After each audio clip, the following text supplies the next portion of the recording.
Hey guys, welcome back. Sarah with SA Title Girl. Today we're going to talk about something that I really think will add value if you hang in there with me for a few minutes.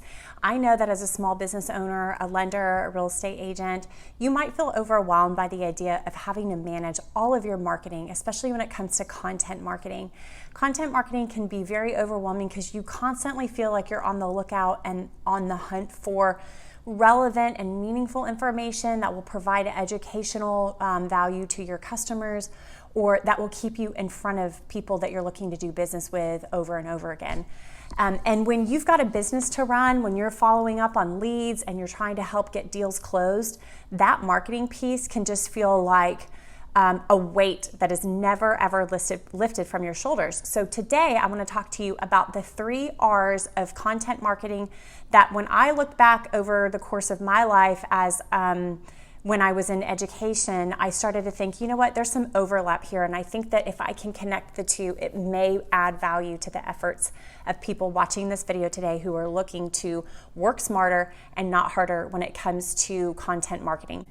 I'm Sarah with SA Title Girl. I post new videos every Monday at around 9 or 10 a.m. My goal is to help you in the San Antonio and surrounding area grow your business, encourage you, help you get out in front of people that didn't know you existed before so that you can increase your visibility and discoverability. You can find me on Instagram or Facebook. Quick plug, by the way, I'm not ending my video, I'm just giving a quick plug. You can find me on Instagram or Facebook under the same name, SA Title Girl, and I'm also on TikTok as Sarah, SA Title Girl, SARAH. But let's jump in and talk about the 3 R's that I want to mention to you today. So if you've watched videos or done any kind of reading on content marketing before, you'll see that a lot of people will say content is king. Well, I'm a former teacher, so all I did was work on and work in content. So I know content can be super powerful. But we can also kind of get bogged down in the content and forget that as somebody who's a small business owner or agent or lender, you are the face of your business and you are king or queen in the sense that people are going to do business with you because you provide that solution, you provide that service, you provide the level of expertise. So no matter how great your blog is or your monthly newsletter that you send out, no matter how meaningful and relevant it may be, there's a personal aspect that's lacking if they don't see you and know what they're getting when they do business with you. So when it comes to content marketing, I want today to talk to you about how to reuse, recycle, and repurpose. Reuse and recycle there can be a little bit of overlap there. So I'm going to add an R and say that hopefully it will reduce your stress level by the end of this video when you think about shifting your thinking a little bit if you haven't already done so. So let's jump in. So the first one is reuse. If you've been in the business for a while, whatever business that may be, you probably know a thing or two and could share your level of expertise and position yourself as the expert. So what have you already done in years past or in months past that you could go to the filing cabinet, so to speak, open the drawer, pull out that content that you've already created and reuse it? Now, some of that content may be relevant no matter when you share it, and some of it may be outdated.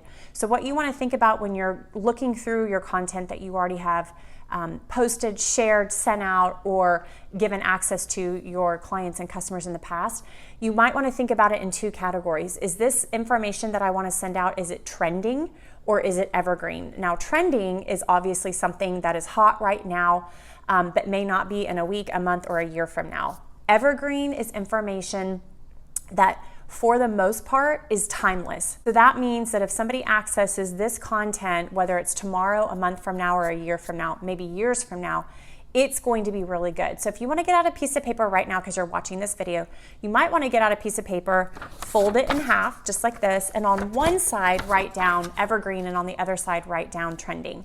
And maybe go back into your computer or wherever you store your files and say, what do I have access to that I've already created or that I think is really good that I could mark as trending and mark as evergreen, and start there. So that's the reuse category. The recycle category is similar in the sense that you're going to get out information that serves maybe one purpose. Sometimes when you recycle, let's say a water bottle, it serves basically one purpose for the most part, and it's to hold a liquid, right? But what type of liquid is really up to you after you've consumed the initial product.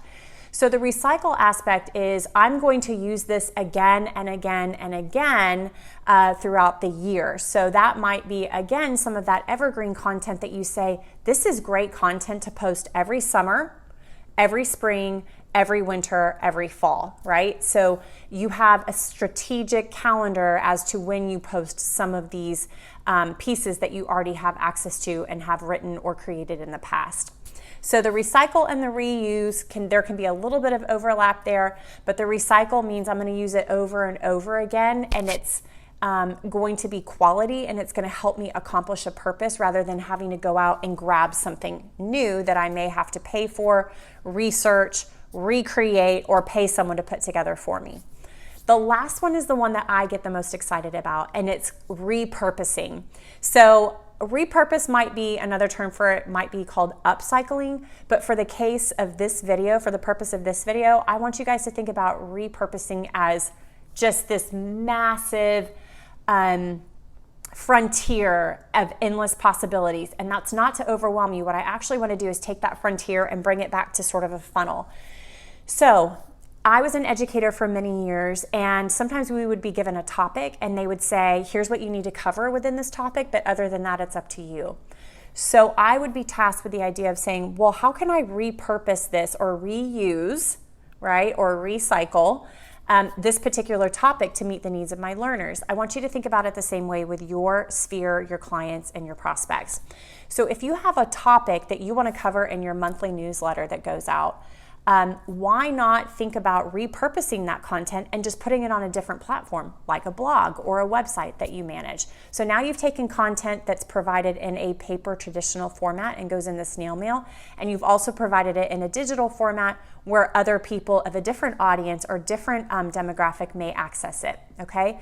Then if you've already worked so hard on that newsletter that's now being put on your blog, why not use that as a script and use it for your YouTube video, right? That'll probably be 4 to 6 minutes worth of content that you could use for your YouTube video. Now let's say in that newsletter, on the blog that you just put online, and then combine to create a YouTube video, you have 2 or 3 trending / evergreen topics that you cover. Those could be what I would consider to be like mini breakout sessions or sub-content. So you could then go and break down each one of those topics and create a short Instagram story, Facebook story, if that's what they're called, right? I think they're called stories on Facebook. Or even just for the next 5 to 10 days, all the content that was in your newsletter or in your blog or in your video, you could break it down into subcategories and just use it as one-liners in your Instagram post, stories, or Facebook feeds. So they may be tips and tricks, they may be questions to increase engagement, or they may just be useful educational information that your consumer or client is looking for. So then that one newsletter has now become this massive thing that is going to, it's like the gift that keeps on giving. It'll give and give and give for up to 2-3 weeks or even a month. So the time that you've spent composing that newsletter is not lost. Now let's say that you're paying someone else a service to either create content for you or manage your newsletter. That's okay.